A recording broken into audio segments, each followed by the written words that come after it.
Good afternoon, everybody. It is Thursday, August the 20th, and this is our latest sermon preview. As you remember, we covered James chapter 1 through 4 in our inaugural Sunday on the book of James, and we're going to this week cover James chapter 1, verses 5 through 11. And so when we do a sermon preview like this, after we've set up the series, what we usually do is read the text that we're going to be covering and then start the process of getting into it here ahead of Sunday. So, James 1, 5 through 11 reads as follows. If any of you lacks wisdom, let him ask God, who gives generously to all without reproach, and it will be given him.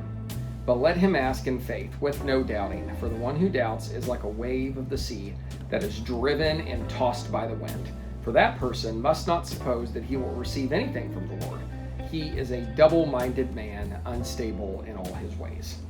Let the lowly brother boast in his exaltation, and the rich in his humiliation, because like a flower of the grass, he will pass away. For the sun rises with its scorching heat and withers the grass. Its flower falls and its beauty perishes, so also will the rich man fade away in the midst of his pursuits. Okay, so that's what we're going to be covering on Sunday.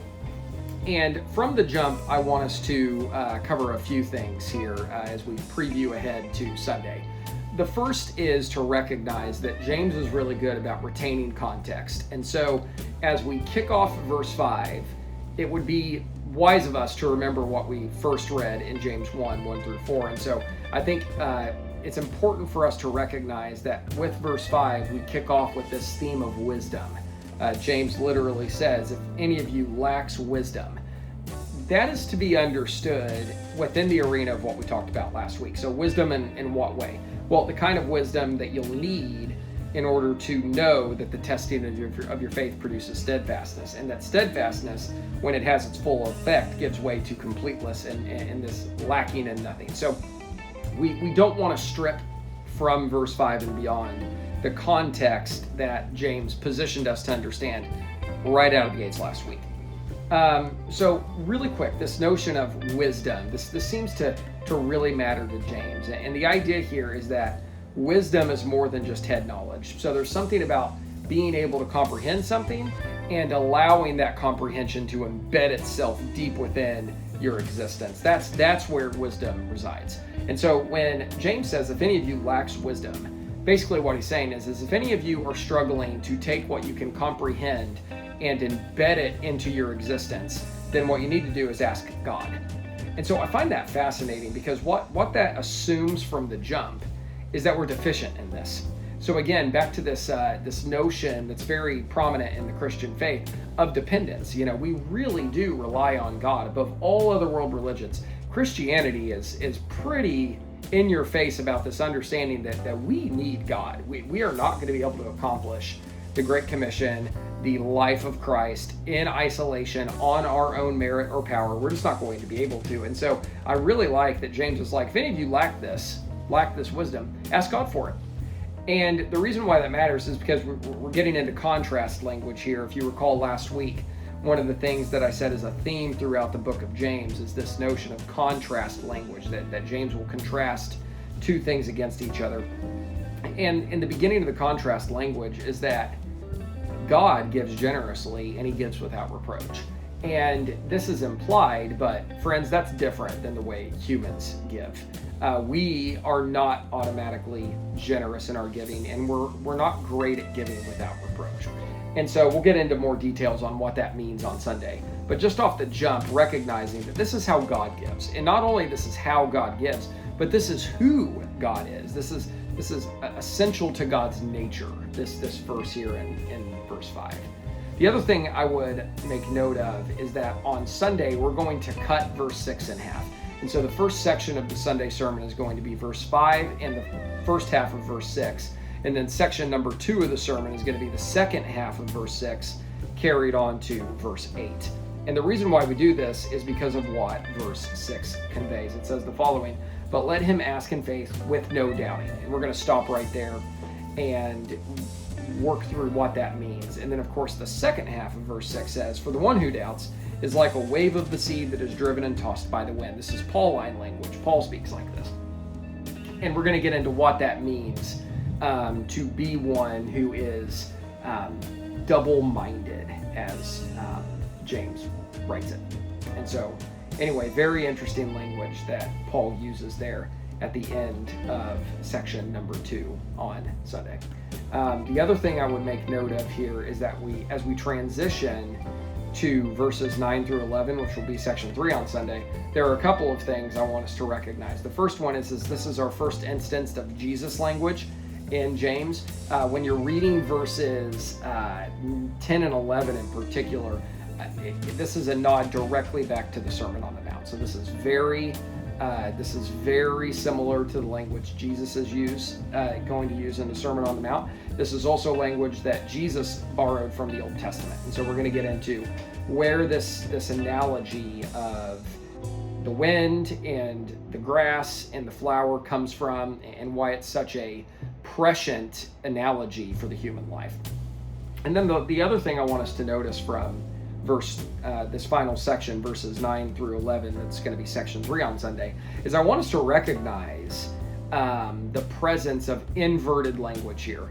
That's another theme we brought up last week when I was previewing the sermon series, was be on the lookout for contrasting language, be on the lookout for inverted language, and be on the lookout for Jesus language. And here in verses 5 through 11, you have 3 of those different themes coming to the forefront.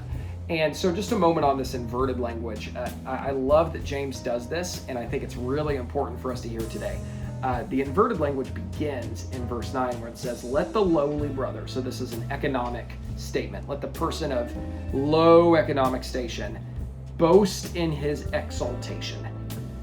Well, that is very contrary to the way we're trained to think today. And then look what verse 10 says, and the rich in his humiliation. And so James is training the early church to understand one's lowly economic, earthly, material position as something to exalt, and to recognize the wealth of someone as a humiliation. And that's a really interesting concept. We're going to be covering that painstakingly on Sunday. This inverted recognition, this inverted approach to money and to wealth in general. And to understand that what James is ultimately doing here is not writing some sort of like socialist manifesto, but what he is doing is conveying to the human the importance of their understanding that in Christ, one's lifeline extends endlessly, and to not get trapped into an earthly material paradigm, in which case your life ends and they write your story and that's it. James is operating on a much larger and abundant scale than that, as the brother of Christ and as one who was trusting in Christ for resurrection. And so as a result, if the resurrection is something the early church is embodying as true and immediately relevant to their existence as humans, then verses like this are essential to get the poor among you to understand that they hold an exultant position as servants of Christ is really important. And for people to understand that if they have come into vast wealth, that they are dealing differently with that wealth than your average person. And you can already tell how a verse like this challenges us in our approach, because I'm sure a lot of you have heard people say before, when they fall into money or when they earn money through various ways, to say something along the lines of, we're blessed, right?